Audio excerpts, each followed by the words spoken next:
It was literally a tale of two halves on Friday evening at Christy Matheson Memorial Stadium on the campus of Bucknell University when 5-0 Montoursville visited 4-1 Lewisburg. After a scoreless first quarter, Lewisburg put 20 points up in the second quarter, and the scoring got underway when Ben Frankel hauled in the 65-yard touchdown pass from Nick Costagliola to give the Green Dragons a 7-0 lead. Luke Smith then caught this 26-yard pass to push the lead to 14-0. That came with 13 seconds left to go in the half. Zach Pyers recovers this fumble and takes it 30 yards to the house to give the Green Dragons a 20-0 lead at the half. A monsoon-like shower hit just before the end of halftime and lingered over into the third quarter. 2 plays after this face mask when Cameron Ott went in from 1 yard out to make it a 20-7 game. Ott then picked off Nick Costagliola, took it 31 yards to the house to bring Montoursville within 6, 20-14. Wyatt Entz called in this 12-yard pass from Griffin Dane, and the extra point was good to give Montoursville its first lead of the game, 21-20. And then Ott's third touchdown of the night, this 21-yard touchdown pass, sealed the win for the visitors. Believe it or not, this is a group where I went in and didn't yell or scream. Went in, our coaches always meet right after halftime and we figure out, okay, what are we going to do? Take a look at what they're doing.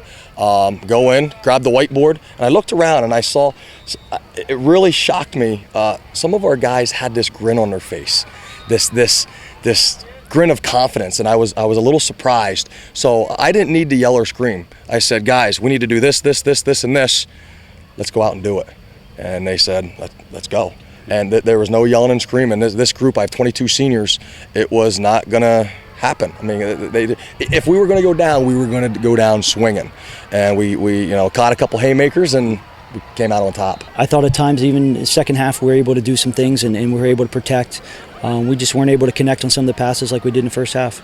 We were the better football team for 24 minutes, and they were a better football team for the last 24 minutes. Unfortunately, that's been the way it's gone the last 2 times we played these guys, and we only won one of them. Danville jumped out to a 17-0 lead and never looked back as they defeat Jersey Shore 27-7 to improve to 6-0 on the year. Southern Columbia, the number 1 ranked team in Class A in the state, scored 50 points for the 4th time in 6 games. They blow out Selinsgrove 54-14 to remain undefeated at 6-0. In a Heartland Athletic Conference crossover game, Shikellamy blanked Warrior Run 50-0.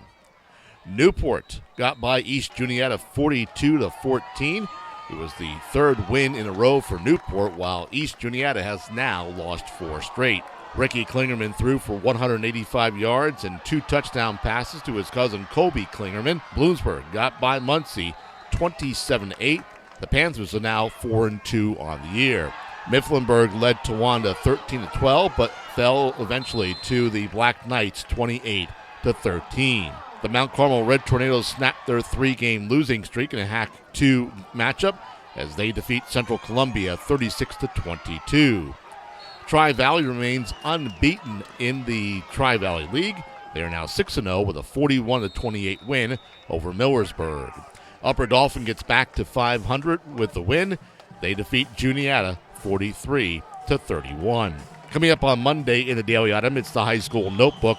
Then on Wednesday, it's the High School Football Podcast presented by Blaze Alexander Ford. On Thursday, you can check out Game Night in the Daily Item.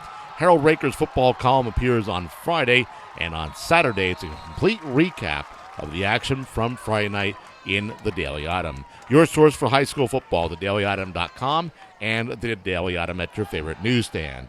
In Lewisburg, Shawn Wood for thedailyitem.com.